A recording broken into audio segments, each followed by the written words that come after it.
Student, welcome in today's lecture. In this lecture, we will continue the protein synthesis. In previous lecture, we saw there the introductory part of that protein synthesis. What we have seen there, uh, the central dogma of protein synthesis, which was postulated by the Francis Crick. So, what was that central dogma? The central dogma means it is a unidirectional information. It includes the two main steps. What are those? The transcription and translation. Okay. So, we have seen in previous lecture the transcription process. In that, we have seen there how the mRNA is synthesized. But that mRNA, they are synthesized from that the transcription unit, means transcribed region of the DNA. They are responsible for synthesis of the mRNA, and that mRNA, it is synthesized inside the nucleoplasm. Okay, and that mRNA, they have to pass through or they have to pass towards the cell cytosol through the nuclear membrane in case of the eukaryote. But in case of the prokaryote, there is no any type of the nuclear membrane. So they have to move towards the cell cytosol immediately when they are formed. Okay, or we have to say that mRNA in case of they are synthesized inside the cell cytosol. Okay, so student, I was mentioned the one statement in previous lecture. That statement was, in case of the prokaryote, the mRNA, they never required the processing. But in case of the eukaryote, the mRNA required the processing. So why the processing is necessary in case of the eukaryote? Because in case of eukaryote, the non-coding sequence present in the structural gene, and that non-coding sequence, it is transcribed over the mRNA. So that non-coding sequence, to that we call it is an intron sequence, and that intron sequence have to be removed from the mRNA, and then that mRNA, it will become functional inside the nucleoplasm, and such a functional mRNA, it will be transferred further toward the cell cytosol for the protein synthesis. But in case of the prokaryote, the intron sequence, it is not there. Only all the sequence present over the mRNA, that sequence, it is a coding sequence in case of prokaryote. So in case of eukaryote, just after the formation of mRNA, that mRNA, they have to pass through processing. So we have to see in today's lecture what is the processing. Okay, but that mRNA, they are formed during the transcription. That mRNA, it is called as a primary transcript. Okay, that mRNA, it is called as a primary transcript, and that primary transcript, it is also called as a heterogeneous nuclear RNA. Okay, heterogeneous nuclear RNA, or we have to say the heterogeneous nuclear mRNA. We can write the heterogeneous nuclear mRNA. It is also called as a primary transcript. Okay, it is not a functional mRNA. So what is the structure of that heterogeneous nuclear mRNA? As usual, mRNA, they are having the 5' end, and they are having the 3' end. Okay, this 5' end, at the 5' end, there should be presence of the initiation codon, that is the AUG. You are aware with the initiation codons, or you are aware with the entire structure of mRNA, because we have seen that mRNA in chapter biomolecule in your 11th standard. There you have studied the structure of mRNA. So at the 5' end, that mRNA, they are having the initiation codon. You know that, student, the initiation codon, they are two in number, that is AUG and GUG. These are the two initiation codons. Okay, so they are present. So from that two, we have written here the only one. Okay, then at the 3' end, the three termination codons are there, that is UAA, UAG and UGA. So among that three, we have mentioned only one, that is a UAA. This is the termination codon. In between section, it shows the presence of a such type of, we have shown that portion with the help of the dark band and light band. Okay, dark band and light band. This dark band, we have shown that dark band, these are the intron sequence. Okay, these are the intron sequence. And this light band sequence, these are the exon sequence. Okay, so this intron sequence, it is a non-coding sequence. They never take part in protein synthesis or polypeptide chain synthesis. Only the exon sequence they take part. Okay, so here the intron sequence is removed in the processing. So the processing of the mRNA, it includes the three main steps. What are those? The first step, it is the capping process. Okay, second step, it is the tailing process, and the third step, it is a splicing process. So what happened in this process? So see, first the capping process. So the capping process means the cap is put over the 5 prime end of the heterogeneous nuclear RNA. Okay, because it is the initial end and the cap it is put. But who forms the cap? Who forms the cap? See, the methyl guanosine triphosphate. So how it is written? Small m, it is followed by the capital G, it is followed by the 3 small letters, that is a 3 small p. So it is a methyl guanosine triphosphate.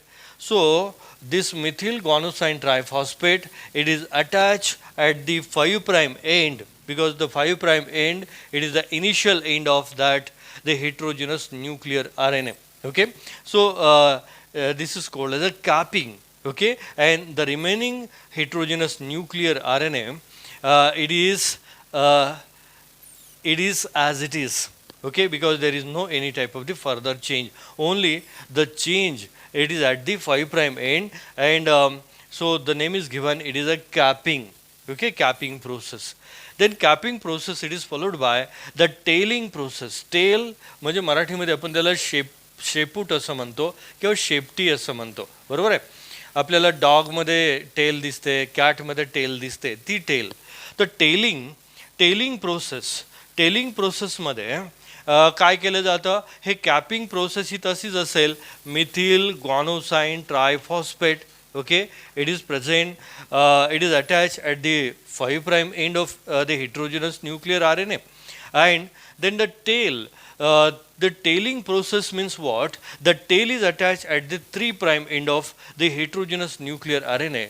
The tail means polyadenylate residue or poly A. It is attached at the 3 prime end of the heterogeneous nuclear RNA. So here it is written A like this way. So it is called as a poly A. So here it is written the poly A. Remember student, how much adenylate residues or that the adenine residues, they are attached near about the 200 to 300 poly A, it is attached at the 3 prime end. But remember student, this poly A tail means the poly A number is maximum in the nucleoplasm. But when that the heterogeneous nuclear RNA, they are transferred towards the cell cytosol, then that poly A number is reduced. So you have to remember this. This is the most important thing. Then it is followed by the third step, and that third step, it is most important. As usual, it is having the at the 5 prime end, it is a methyl guanosine triphosphate, and at the 3 prime end, it is having the poly A tail. Okay, poly A tail. So you have to remember. Then the third step, it is a splicing, and that splicing means it is the cutting of the intron sequence. Okay, cutting of the intron sequence. See, this dark band, it is removed. Okay, so this dark band, it is removed, And how that dark band is removed? It is removed. See, it is given this circular dark band is seen. Okay, this circular dark band is seen. So remember that dark band, it is removed, or the cutting of that dark band, it is called as a splicing process, and it is followed by the joining of these all light bands. Okay, means joining of the exon sequence. So here we observed all these RNA, they are having the light band only, in the sense they are having the only the exon sequence, and the intron sequence, it is completely removed. So that intron sequence, it is removed. Yeah, and it is shown here in the form of a circle, in the sense that intron sequence, it is removed in the form of a lariat form. In the form of a lariat form. So how that lariat form, it is formed here, or that how that splicing takes place during the removal of the intron sequence. See, we have to know the what is meant by the lariat formation. Student question will be asked on this, the how the lariat formation takes place, or what is meant by the lariat during the processing of the heterogeneous RNA. So you have to remember this. See that how the lariat is formed. See the excision of intron through lariat formation. Lariat means they form the hook-like structure. Okay, hook-like structure. It is called as a lariat formation. Okay, see, suppose this is the heterogeneous nuclear RNA. It is having the 5' end, and it is having the 3' end as usual, and it is having the exon sequence. It is followed by the intron sequence, and intron sequence, it is followed by the exon sequence. Okay, so which sequence have to be removed? Which sequence have to be removed? The intron sequence have to be removed. Okay, so here this intron sequence, so this intron sequence, it will be removed through lariat formation. So how it is removed? Due to activity of this spliceosome complex enzyme. So in that spliceosome complex enzyme, the RNase enzyme, along with that some protein, they forms this spliceosome complex, and that spliceosome complex, they take the cut at one side of the intron sequence, in the sense they cut the intron sequence at this point. Then this terminal end, they form a hook-like structure. Okay, they form a hook-like structure, and they come near to the another end. Okay, and that hook-like structure, it is formed when the spliceosome complex, they cut the intron at one side, and that hook-like structure, it is called as a lariat, or it is called as a lariat formation during the removal of the intron sequence. Okay, so you remember these, and then second cut is taken at the another end of the intron sequence, and completely the circular portion of the intron, it is formed, and it is removed from that heterogeneous nuclear RNA. So in this diagram, that intron sequence, it is seen in the form of the ring-like structure or dark ring-like structure, because we have shown that the intron sequence in the form of a dark bands. In the form of a dark bands. Then these two ends of the exon sequence, it is joined with the help of the RNA ligase enzyme. Just like we have seen in DNA replication, the Okazaki fragments, they are joined with the help of DNA ligase enzyme. So same way, the phosphodiester linkage, it is joined with the help of that ligase enzyme, and that ligase enzyme, they plays important role in RNA. So that enzyme, the name of that enzyme, it is given, that is RNA ligase enzyme. So you have to remember on this, there will be a question in MCQs, which enzyme is used for joining the exon sequence during the processing of the heterogeneous nuclear RNA. Then what we have at the end of this splicing, the entire intron sequence are removed, and the RNA, they are having only the exon sequence, okay, only the here the light band means only the exon sequence they have, and on one side means toward the 5 prime end the cap is attached, and that cap means it is a methyl guanosine triphosphate, and at the 3 prime end there is a attached poly A tail, okay. So this the mRNA, it is called as a functional mRNA. Now this mRNA, it is ready for transport towards the cell cytoplasm through the nuclear pore. For what purpose? For the translation process. Means whatever the nucleotide sequence present over this mRNA, by using that nucleotide sequence, the polypeptide chain, it is synthesized inside the cell cytoplasm, and that process, it is called as a translation process. A eukaryotic gene is composed of upstream sequences such as the promoter, the RNA coding region, and downstream sequences. Many RNA coding regions consist of coding regions called exons and non-coding regions called introns. Many genes also contain a 3' consensus sequence. Before an RNA transcript is translated into protein, its pre-mRNA form is extensively processed. The first processing step is the addition of a cap at the 5' end of the pre-mRNA. Capping takes place rapidly after the initiation of transcription.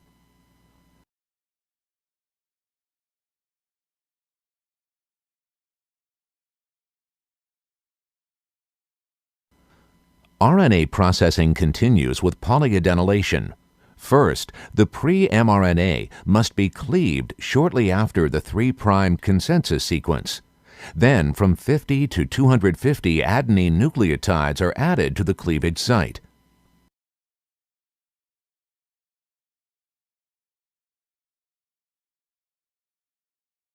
The next step in RNA processing is the removal of introns.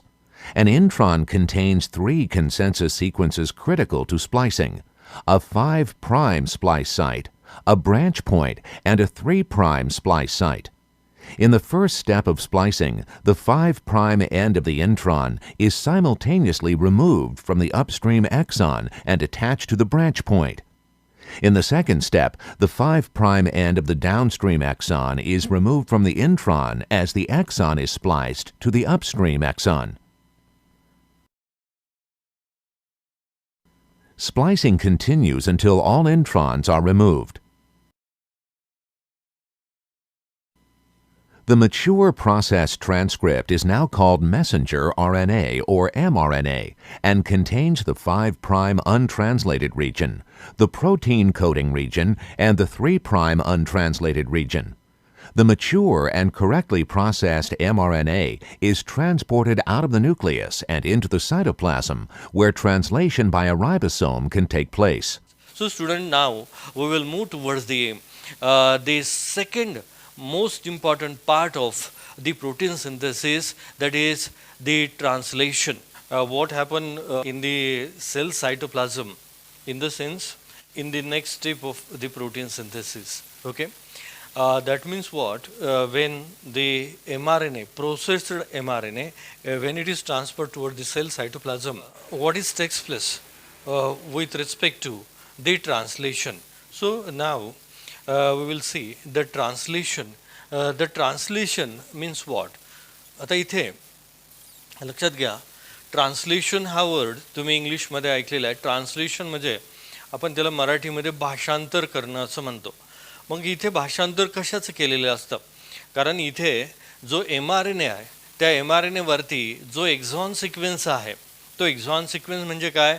तर सगळा न्यूक्लियोटाईडचा जो sequence आहे, तो न्यूक्लियोटाईडचा sequence जो आहे की ज्याला आपण mRNAमध्ये काय म्हणतो की राईट फ्रॉम द 5' एंड 3 न्यूक्लिओटाइडचा एक कोडॉन बनतो, नंतरच्या 3 न्यूक्लिओटाइडचा एक कोडॉन बनतो, नंतरच्या 3चा एक कोडॉन बनतो. म्हणजे mRNA वरती जे लँग्वेज असतं ते कोणतं लँग्वेज असतं, त्याला कोडॉन लँग्वेज असं आपण म्हणतो, किंवा त्याला आपण क्रिप्टोग्राम असाही शब्द वापरतो. आणि ते जे लँग्वेज आहे ते त्याने कुठून रिसीव केलेलं असतं, ही receive from the structural gene of the DNA. Okay, structural gene म्हणजे DNA कडून त्याने त्या इन्फॉर्मेशन कोडॉन लँग्वेजमध्ये रिसीव केलेले असतात. आणि इथे सेल सायटोप्लाझममध्ये आल्यानंतर त्या लँग्वेजचं भाषांतर आपल्याला करायचं असतं. ट्रान्सलेशन म्हणजे भाषांतर, हा शब्दशः अर्थ झाला. पण इथे काय केलं जातं, तर त्या कोडॉन लँग्वेजचं हे भाषांतर कोणत्या भाषेमध्ये केलं जातं, तर पॉलीपेप्टाईड चेनमध्ये केलं जातं, म्हणजे प्रोटीनमध्ये केलं जातं. म्हणजे लक्षात घ्या, जसं न्यूक्लिओटाईड सिक्वेन्स DNA वरती होता, तसाच त्याला कॉम्प्लिमेंटरी न्यूक्लिओटाईड सिक्वेन्स हा RNA वरती डेव्हलप होतो.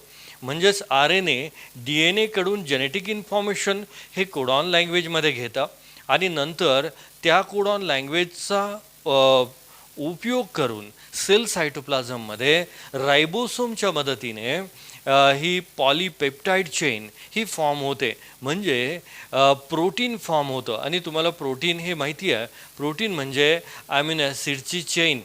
प्रोटीन म्हणजे ॲमिनो ॲसिडची चेन. म्हणजे त्या प्रोटीनमध्ये कोणतं ॲमिनो ॲसिड कोणत्या क्रमाने असेल हे कोण ठरवतं, इनडायरेक्टली DNA ठरवतो.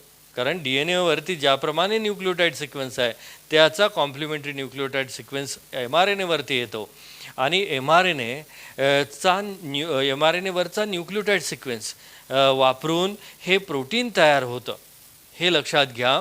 आणि ते प्रोटीन जे आहे ते काय करतं, व्हेरियस बायोकेमिकल रिॲक्शन कॅटलाइज करतं. म्हणजेच ते एन्झाईम म्हणून ॲक्ट होतं, ते हॉर्मोन म्हणून वर्कआउट करतं, किंवा ते स्ट्रक्चरल ऑर्गनायझेशनमध्ये मदत करतं.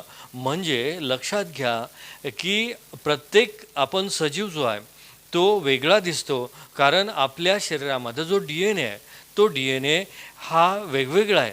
इन द सेन्स त्याच्यामधला न्यूक्लिओटाईड सिक्वेन्स वेगवेगळा आहे. त्याच्यामुळं तुम्हाला प्रत्येक सजीव जो आहे तो वेगळा दिसतो. या पृथ्वीवरचे कोणतेही 2 सजीव हे एकसारखे दिसत नाहीत. जर झायगॉटिक क्लोन सोडले तर ते एकसारखे दिसत नाही, कारण त्याच्यामध्ये प्रत्येकामध्ये जो DNA आहे त्या DNA मधला न्यूक्लिओटाईड सिक्वेन्स वेगळा असतो. So student, you have to think parallelly like this way on these. Okay, so let's see first the translation.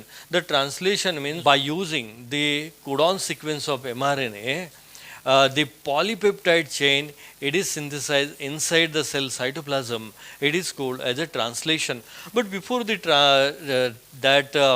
beginning of the translation process, no doubt student, the translation process, it is completed through the 3 steps.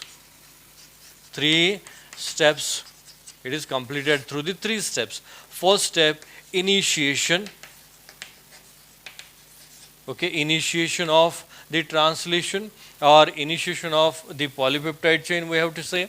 Then elongation,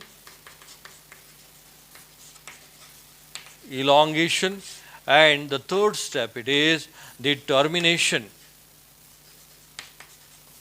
Okay, termination of the polypeptide chain. So this translation process, it is completed through the 3 main steps, that is initiation of polypeptide chain, elongation of polypeptide chain, and it is followed by the termination of polypeptide chain. Student, we will see these 3 steps of translation one by one in detail. So before that, before the beginning of the first step of translation, the initiation, what is takes place inside the cell cytosol, that is the first one, it is the activation of the amino acids. It is takes place just before the initiation of polypeptide chain. So amino acids, they have to activate first. Then who take part in activation? This ATP molecule, okay, adenosine triphosphate, they take part in the activation. So here in the cell cytoplasm, how much amino acids are there? The 20 different amino acids are there. So instead of giving the particular amino acid here, we are represent or I want to represent those amino acids with the help of this such a type of the diagrammatic representation. The first, this is the one amino acid, याच्यामध्ये मी plus sign काढलेलं आहे, दुसरं dot दाखवलेलं आहे, तिसऱ्यामध्ये line सोडलेले आहेत, इथे ह्या ट्रान्सफर्स आणि वर्टिकल लाईन्स हे नेटवर्क फॉर्म केलेलं आहे. तर so these are the 20 different types of the amino acids. So remember, then that amino acids, they are activated in the presence of ATP and the enzyme amino acyl tRNA synthetase enzyme. Then what happens, student? The activated amino acids, they are attached to the CCA end of tRNA. You know that. Okay, you are aware with this structure of tRNA. This is the hairpin model of tRNA. You have seen that the structure of tRNA in 11th standard. The two models we have seen there, that is the cloverleaf model of tRNA and hairpin model of tRNA. So this is for considering the simplicity, we use these, the hairpin model of the tRNA. So this activated amino acid, they are attached to CCA end of the tRNA. Remember, I want to mention here the during the initiation, the first step is the activation of the amino acids.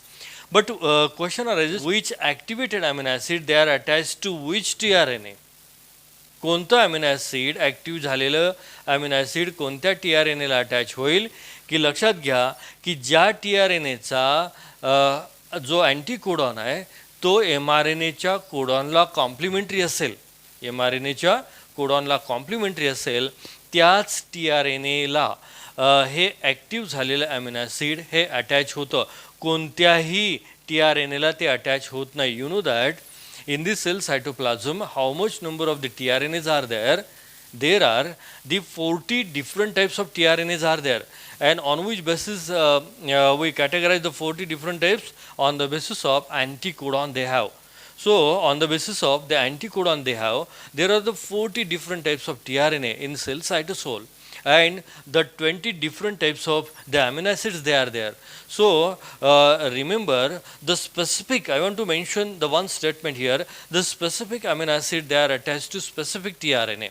That tRNA, they are having its anticodon complementary to the codon of mRNA. So this is the first step, that is under the initiation of polypeptide chain, that is the activation of amino acid, and it is immediately followed by the initiation of polypeptide chain. So student, in the initiation of polypeptide chain, what is required? The various types of the 20 different types of amino acids are required, then mRNAs are required, then the tRNAs are required, then ATPs are required, and then for the association of the ribosomal subunits, the magnesium ions are required, then the various types of the enzymes are required, the enzymes required for the initiation of a polypeptide chain, then the translocation of the ribosomes, and along with that release of the polypeptide chain, the various enzymes, they are required. So this is the activation of the amino acid. Now we will see the initiation of the polypeptide chain. So for the initiation, what is required? This mRNA is required. Okay, mRNA, it is required. It is having the 5' end and 3' end. Then the ribosomes are required. So this is as usual, this is the ribosome. Okay, ribosome. The ribosome, they are having the larger subunit and the smaller subunit. But remember student, these subunits of ribosome, they are freely suspended in the cell cytoplasm. But at the time of the initiation, these two subunits, they show the association in the presence of the magnesium ion. Okay, so the concentration of magnesium ion will be required for the association of these two ribosomal subunits. In the sense, this smaller subunit and this is the larger subunit. You know that the ribosome, in case of the prokaryote, the 70s type of ribosomes, and in case of eukaryote, it is a 80s type of ribosomes. So this larger subunit, in case of the eukaryote, it is the 60S. S stands for the Swedberg's constant, and this is the smaller subunit, it is a 40S. Okay, it is a Swedberg's constant. Okay, so you have to remember. Then I want to tell you at this moment, this smaller subunit, it is the binding site for mRNA, because that smaller subunit they are having. So suppose this is a smaller subunit, okay, and this smaller subunit they are having a one groove at its base, and through that groove the mRNA is properly arranged. Okay, through that groove the mRNA it is properly arranged. Remember, so the smaller subunit they are having the only one binding site for the mRNA. Okay, mRNA. Then that larger subunit they are having the three binding site for tRNA. So what are those? This is the A site. Okay, A site it is also called as acceptor site. Then next one it is a P site. P site means it is a peptidyl site. Okay, it is present in between. Then this is the E site. E site means this is also called as the exit site. Exit site. So to the larger subunit, they are having the three binding site for the tRNA molecules.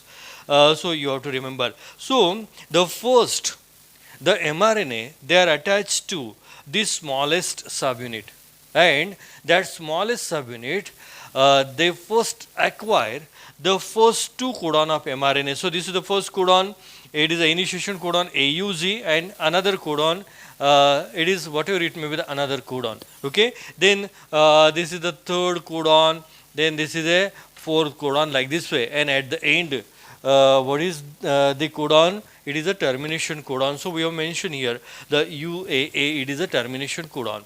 So this smallest subunit they attach to the first two codon of mRNA. Okay, first two codon of mRNA. Then what happens, student? Then the larger subunit they are attached, and that larger subunit they are having the three binding site for the tRNA. That is, A site it is acceptor site, P site it is a peptidyl site, because from this side the polypeptide chain it is continuously released when the ribosome they move further, and the E site it is the exit site. Then what happened? Just we have seen before, the activation of amino acid means what is formed there, the aminoacyl tRNA complexes are formed in this cell cytoplasm. Okay, cell cytoplasm. So that means the activated amino acid they are attached at the CCA end of the tRNA, just we have seen before, and so this is the aminoacyl tRNA complex. Always remember, student, this is the initiation codon. Okay, and what is the initiation codon? AUG. So always remember, in case of eukaryote, towards the initiation codon, which aminoacyl tRNA complex they get attracted, that complex they received the methionine amino acid, means that amino acid it will be the methionine. आणि प्रोकॅरियोट मध्ये पहिल्या कोडॉनकडे कोणतं amino acid हे tRNA कडून आणलं जातं, तर कोणतं आणलं जातं? Formal methionine. ओके, तर आता इथे आपण मेथिओनाइन आणि फॉर्मिल मेथिओनाइन हे लिहित बसणार नाही, तर इथे काय दाखवणार आहे की पहिल्या कोडॉनकडे जर हे यूकॅरियोटमध्ये आपण दाखवत असू तर कोणतं येईल, कोणतं अमिनो ॲसिड आणलं जाईल ह्या टीआरएनए कडून? मेथिओनाइन आणलं जाईल. आणि जर प्रोकॅरियोट असेल तर तिथे फॉर्मिल मेथिओनाइन आणलं जाईल. तर इथे आपण पहिलं अमिनो ॲसिड आणलं जातं म्हणून आपण इथे A1 म्हणू, बरोबर आहे.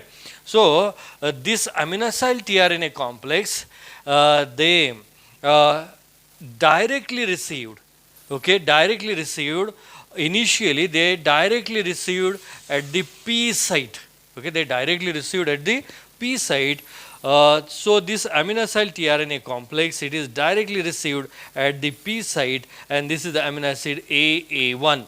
Okay, and then what is the anticodon of this first amino acyl tRNA complex? Here it is A.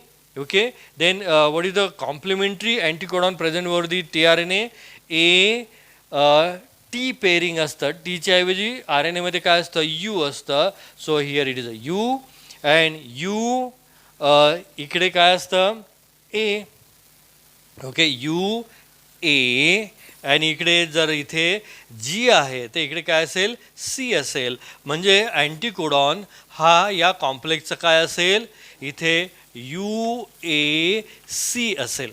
Okay, so I have just mentioned before which activated amino acid they are attached to which the tRNA, that tRNA they are having the anticodon complementary to the codon of mRNA. That means what? The specific activated amino acid they are attached to the CCA end of specific tRNA. They are having the complementary anticodon with the codon of mRNA.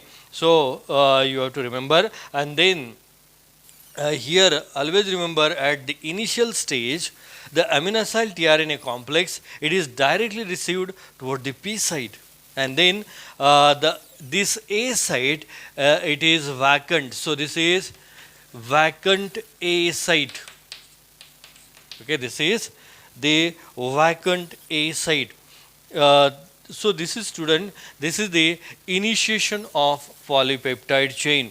Then in next lecture we will see there the another two steps of translation, that is the elongation and termination. So at this moment we will stop here.